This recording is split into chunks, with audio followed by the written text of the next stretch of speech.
কথাটা বলেন, রিয়েল কথাটা বলেন। এখানে একটা চৌতলা আপনার ঘর নামটা ছিল। কি? আমার নাম কাজী মোহাম্মদ আবুল কাসেম, এলাকার নাম? কাজীর সিমলা, সিমলা, আচ্ছা। আর নজরুলের দারোগাবাড়ি, দারোগা দারোগা সাহেবের কি হন আপনি? নাতি। নাতি, আচ্ছা, হ্যাঁ বলেন। এটা একটা টিনের বড় চৌতলা ঘর ছিল আমরা যা দেখছি। তারপরে যখন এটা ভেঙে গেল, তার বড় মেয়ে ময়মনসিং আকুয়া কাজী উঠি জায়গা কিনলো, এনার সেখানে বাসা করলো। তখন তার ভাইদের নিয়ে ওইখানে চলে গেল লেখাপড়া সুবিধার জন্য। আচ্ছা, আর নজরুল যে লেখাপড়া করতে থাকতো এই জায়গাটা, এই জায়গাটা, এই জায়গাটা একটা টিনের চৌতলা ঘর ছিল। আচ্ছা আচ্ছা। এই চৌতলা, ঘরে, হ্যাঁ, চৌচলা ঘর, হ্যাঁ, এই ঘরে থেকে সে লেখাপড়া করতো। আচ্ছা আচ্ছা। লেখাপড়া করতো, এখানে খাইতো। কতটা সময় ছিলেন এখানে? আর এখানে আপনার মনে করেন দারোগা সাহেবের জায়গা জমি যা কিছু ছিল জি, এখনো আছে। আচ্ছা আচ্ছা। অনেক নাচের পরও আর বিদেশ থাকে। দারোগা সাহেবের পুরো নাম কি? কাজী রফিজুল্লাহ। কাজী রফিজুল্লাহ, হ্যাঁ, আচ্ছা। দারোগা হিসেবে তাকে পরিচিত আর হ্যাঁ, কি। দারোগা হিসেবে পরিচিত। নজরুলের কেমন? ক্লাস পাস করার পরেই সে চাকরি হয়ে থাকে, আচ্ছা আচ্ছা, তখন ব্রিটিশ সরকারের আমল। জি। তারপর আপনার এই তোর হইল এই 2.5 বছর এরকম থাকবে।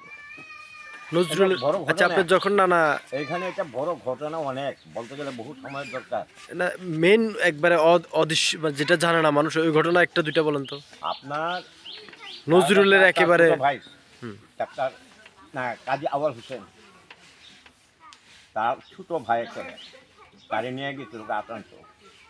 সেখানে মাধ্যমিক ছিল 6ষ্ঠ শ্রেণীতে ভর্তি করে আসাম, আসানসোল। হুম, তখন একজন রুটির দোকানের ছেলে একজন দারোগার সাথে সাক্ষাৎ করতে পারে না, আচ্ছা, যাইতে পারে না, আলাপ করতে পারে না। তখন তার ছোট ভাই খুব ধানপ্রিয় ছিল, নজরুল খুব ধানপ্রিয়। হ্যাঁ, বাইদি ভাই তার সাথে ওই ওই রুটির দোকানে তার ভালো একটা আন্ডারস্ট্যান্ডিং এসে গেল, বন্ধুত্ব স্থাপন হয়ে গেল। তখন তার ছোটো ভাইয়ের সাথে বাসায় আসে, বসে আলাপ আলোচনা করে। দারোগা সাহেব ভিতর থেকে সব আলাপ আলোচনা অবলোকন করে। তখন দেখলো ওই ছেলেটার ভিতরে বিরাট একটা প্রতিভা রয়ে গেছে। পরে আরেকদিন তার ডাক দিছে, তার নাম কিন্তু দুকুন মিয়া। দুখু মিয়া, সে দুঃখী পরিবারে জন্মগ্রহণ করছে বলে দুকু মিয়া না, দুকু মিয়ার নাম দেওয়া হয়েছে। তখন আপনার তার ডাক জল ঢুকে দিয়ে আসো তো, তুমি যে আলাপ আলোচনা করো আমি শুনি, তোমার তো বেশ ভালো একটা ব্রেন আছে। তুমি এই রুটির দোকানে চাকরি না করে যদি লেখাপড়া করতে, হয়তো একটা মানুষ হইতে নিজের জীবনকে তুমি ঘুরে ঘুরে নিতে পারত, একটা সাইন করতে নিজের জীবনকে নিজে সাইন করতে পারত। আমি যেভাবে ধরছি এইভাবে ধরে রাখেন, আমি একটু এখানে যাবো। বুঝলেন, নিজের জীবনকে এইভাবে ধরে, ওকে ওকে, সাইন করে নিতে পারত। তখন সে বললো যে চাচা মেয়া, আমি কোথায় টাকা পাবো এই বই কেনার জন্য, কোথায় বেতন পাবো, কোথায় নিজের উদরে খাবার জোগাড় করবো। তারও সব বললেন যে কমিয়া, তোমার এভরিথিং যা কিছু লাগে আমি যদি বহন করে নিই তুমি পড়বে। তো আমার যদি এরকম একজন গার্জিয়ানের দ্বারা নিশ্চয়ই পড়বো, না ঠিক আছে যাও। তখন তাকেও তার ছোটো ভাইয়ের সাথে ভর্তি করে দিল 6ষ্ঠ শ্রেণী। তখন তার ছোটো ভাই ফেল করল, নজরুল পাস করে 7ম শ্রেণীতে উঠল। ইন দি মিন টাইম দারোগা সাহেব দুর্বৃত্ত থানায় ট্রান্সফার হয়ে গেল। আচ্ছা আচ্ছা, ওখানে কোনো লেখাপড়ার সুযোগ সুবিধা ছিল না, তখন ব্রিটিশ সরকার মতো লেখাপড়ার খুব কম ছিল। পরে করে নজরুল, আমি তো ধুবড়ি চলে গেছি, আমাদের ওখানে 2টা স্কুল আছে, একটা ময়মনসিং একটা ত্রিশাল, তুমি যদি যাও আমার এখানে, তো ওখানে আমি করবো। বলে হ্যাঁ তাহলে আমি যাবো। এই নজরুল আসলো, তখন বছর 6 মাস চলে গেছে। ময়মনসিং সিটি স্কুলে নিয়ে গেল, 6 মাস যাওয়াতে এখানে ভর্তি করলো। আমাদের এখানে যারা ছিল আমাদের পূর্বামল থেকে ময়মনসিং লেখাপড়া করতো, আচ্ছা আচ্ছা, আমিও করছি। আচ্ছা আচ্ছা, তারপর আপনার ওখান থেকে নিয়ে আসলো, এরপরে নিয়ে গেলো আপনার দরিয়ামপুর স্কুলে, সেখানেও ভর্তি করতে চায় না। তখন এই বংশের একটা খুব বিরাট প্রতাপ ছিল, খুব প্রতাপ ছিল, খুব প্রতাপ ছিল। জি জি। তখন বললো যে কাজী সাহেব আপনি যখন নিয়ে আসছেন আমি তো আপনি ফিরে দিতে পারবো না, আমি ছেলেটা ভর্তি করতে পারি কিন্তু একটা শর্তের বিনিময়। আচ্ছা আচ্ছা। যে কী শর্ত? তখন এই ছয় তখন ভর্তি করানোর জন্য দারোগা সাহেব সহ গিয়েছে? না, দারোগা সাহেব যাইতে পারে না, সে চাকরি করে। আচ্ছা আচ্ছা। তার ভাই আছে, তার আবার ভাইরে নিয়ে হ্যাঁ, গেছে? তার বোনের জামাই আছে একজন, হ্যাঁ হ্যাঁ হ্যাঁ। বুঝলেন, নজরুলের অনেক বড়। তারপরে কি বললো কেন? স্কুল?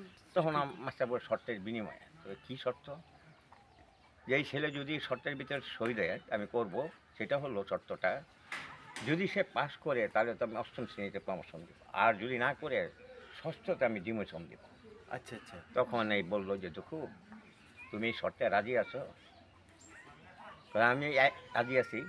আচ্ছা আচ্ছা। এই তখন আর সই করল। বাহ। 6 মাসে সে সপ্তম শ্রেণীতে প্রথম স্থান অধিকার করল, ওই যে বললেন যে অষ্টম নতুন- শ্রেণীতে উঠল, অষ্টম শ্রেণী থেকে নবম শ্রেণীতে উঠল। আচ্ছা আচ্ছা।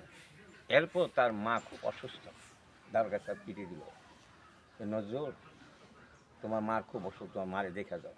আচ্ছা আচ্ছা।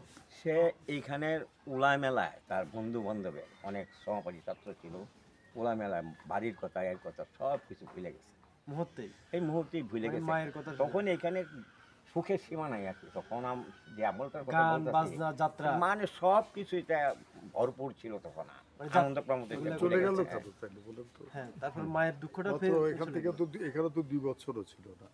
না। না তাহলে বলতেছে চলে গেল। চিঠিটা পাওয়ার বেশি- পরে আমার কথা শুনে এরপরে আপনার সে যায় নাই, দাঁড়ে সব বাড়িতে আসলো ছুটিতে। নজরুলটা বললো, নজরুল তোমার মার ওষুধ আমার চিঠি পাইছো তুমি? জি জি। আমার বাড়িতে কি আসা যাওয়ার গাড়ি ভাড়া ছিল না এখানে, তোমাকে কেন দেখতে যাও না? আচ্ছা আচ্ছা। পরে সে আপ ডাউন ভাড়াটা পাঠাচ্ছে, তুমি যাও তোমার মারে দেখে পরে আসো। ওর ওই যে বিশ্বযুদ্ধ, সেনাবাহিনীতে গেল, সেনাবাহিনীতে চলে গেল। এই যে দেখেন, আমি সব করে কথা বললাম, শেষ করে দিলাম, বুঝছি। নামাজ পড়বো। মানে আর আসে নাই, এই যে গেল আর আসে না, নাই? আসে নাই। আচ্ছা, আচ্ছা, আমি শর্ট করে বলে দিই, এই যে নজরুল জীবনী লজিং ছিল, বিচুতিয়া ব্যাপারে বাড়ি একটা নাম আছে, বিচুতিয়া বাড়ি যে কিন্তু আমরা এখানে গিয়েছিলাম, আমরা হ্যাঁ, গিয়েছিলাম। এখানে তার পদধূলিও পড়ে না, আচ্ছা এক আচ্ছা। সম্পূর্ণভাবে মিথ্যা। কারণ সেখানে লজিং ছিল মাত্র 3 দিন, তা আমাদের একজন বংশের লোক আচ্ছা, আচ্ছা। হামিদুল্লাহ গাজী, হ্যাঁ তারা 2 ভাই ছিল, খলিলুল্লাহ গাজী, হামিদুল্লাহ গাজী। হামিদুল্লাহ গাজী সেখানে ঘর জমায় ব্যাগ করছে, ওইখানে দিয়েছিল, আচ্ছা আচ্ছা। বুঝলেন। নজরুল সাহেব তাহলে ওখানে ওইখানে- বিচুতিয়া দিল মাত্র 3 দিন। হ্যাঁ, ওই হামিদুল্লাহ গাজীর ওখানে 3 দিন ছিল। আচ্ছা। আর বিজয়দেবের এটা হলো মিথ্যা সমস্ত।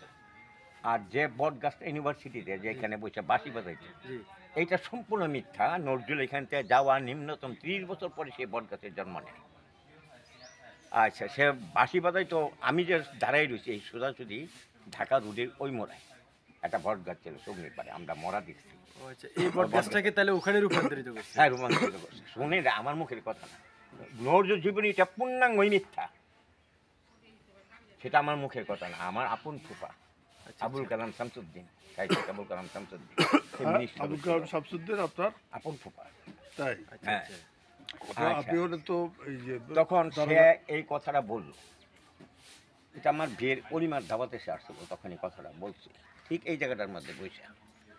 নজরুল সাহেব তো হচ্ছে আমরা যে এখন যে জায়গায় পা রাখছি, হুম। তার মানে দুঃখ মিয়া মানে নজরুল আজকে আমাদের যে বাংলাদেশের জাতীয় কবি বলা হয়, সে তো এখানেই পা রাখছে। হ্যাঁ, এইখানে আহ, এইখানে তো নিচে তার ক্যামেরাটা প্রথম নিচে- অধ্যায়টা জীবনের, নজরুল আমার কথা শুনেন, শ্রদ্ধা করে এই জীবন- মাটিটাকে সালাম করলাম। জীবনের তার প্রথম অধ্যায় আমাদের চেয়ে ভালো এই পূর্ব বাংলা কেউ জানবে না, সেটা বানোয়াট মানে পুরিয়া কি করছে এই আবুল কালাম শামসুদ্দিন। আচ্ছা আচ্ছা। তখন সেই কথাটা বলার পরে বললাম, প্রফেসর প্রমিলারে যখন বিয়ে করে তখন 4 জন সাহিত্যিক ছিল বরযাত্রী, তার মধ্যে আপনি একজন ছিলেন, এবং আপনি তার জীবনীতে আংশিক বলেন নাই, পূর্ণাঙ্গ বলছেন মিথ্যা। আর আপনি প্রাইমারি থেকে মাস্টার ডিগ্রি পর্যন্ত আপনি লিখে আসতেছেন আমার প্রিয় কবি নজরুল, এখনও লিখতেছে। এত বড় একটা ভুল হলো, আপনি ভুলটা সংশোধনের জন্য এটা অবজেকশন করলেন না, তোর বাবারে তুমি তো ছুট হয়ে আমাকে বাজাই দিলে।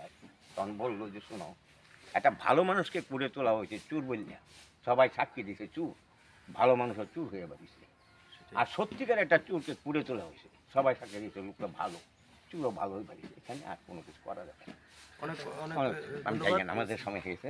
আমরা আমরা ভাটিয়াল পরিবারের থেকে আজকে এই যে দুখু মিয়া এই বাড়িতেই আমরা এতক্ষণ যার কথা শুনলাম তার নানা দারোগা সাহেবের এই বাড়িটাতেই তার এই ওই জীবনটা কাটিয়েছে, যেটা আমরা আসি এখানে। গ্রামটার নাম কি? এখানে গ্রামটার নাম কাজী শিমলা। নজরুল স্মৃতির উদ্দেশ্যে এখানে একটা নজরুল স্মৃতি কেন্দ্র করা হয়েছে। ধন্যবাদ, ভালো থাকবেন।